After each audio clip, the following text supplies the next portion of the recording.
Aujourd'hui, on va parler histoire de l'art et on va voir quelles sont les premières formes d'expression artistique.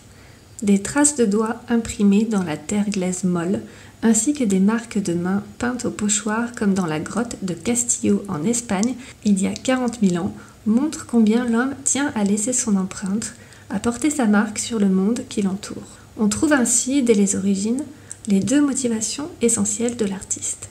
Se projeter sur le monde en y inscrivant sa marque et s'annexer le monde en le faisant sien. L'art marque d'un pouvoir magique. La représentation de la femme, envisagée comme le symbole de la fécondité, montre que l'homme primitif a créé des images à fonction magique. Les statuettes appelées Vénus accentuent fortement les éléments sexuels liés à la fécondité. Large bassin, poitrine et ventre très développés. Il faut remarquer que des figurines très semblables apparaissent à travers l'Europe entière il y a 25 000 ans.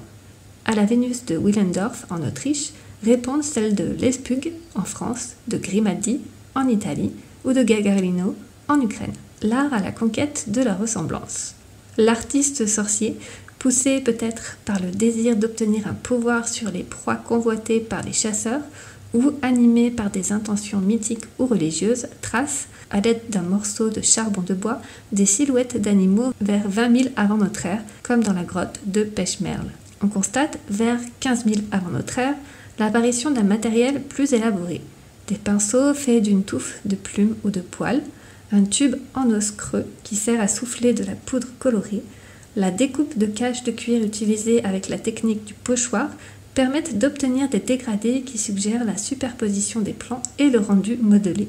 L'artiste préhistorique fixe les animaux dans une représentation qu'il souhaite la plus complète possible. Il dessine l'animal de profil pour pouvoir représenter les quatre pattes et place de face les sabots et les cornes. Cette perspective pluriangulaire correspond au tracé le plus explicite. À côté d'un style réaliste, on trouve une manière plus schématisée, une première utilisation du signe. Ainsi, autour des animaux peints dans la grotte de Lascaux, on trouve des formes abstraites, suite de points, ensemble de traits parallèles ou se recoupant à angle droit, dont le sens nous échappe. La découverte en 1995 de la grotte Chauvet en France semble remettre en question la date d'apparition des peintures d'animaux qui remonterait à 30 000 avant notre ère. L'apparition de la sculpture. Un os, un simple caillou ou les aspérités d'un rocher suggèrent une forme animale à un artiste et, en accentuant cette ressemblance accidentelle par l'adjonction de quelques traits gravés, l'homme crée les premières sculptures. On rencontre ainsi tout le jeu des modes d'expression qui s'étend de la gravure fine au bas-relief. Ébauche de l'architecture. À la fin de l'âge néolithique, au 3e millénaire avant notre ère, un art nouveau fait son apparition en Europe. C'est l'architecture. Le dolmen, le premier ensemble construit, se compose de deux énormes pierres plantées verticalement sur lesquelles repose horizontalement une troisième dalle.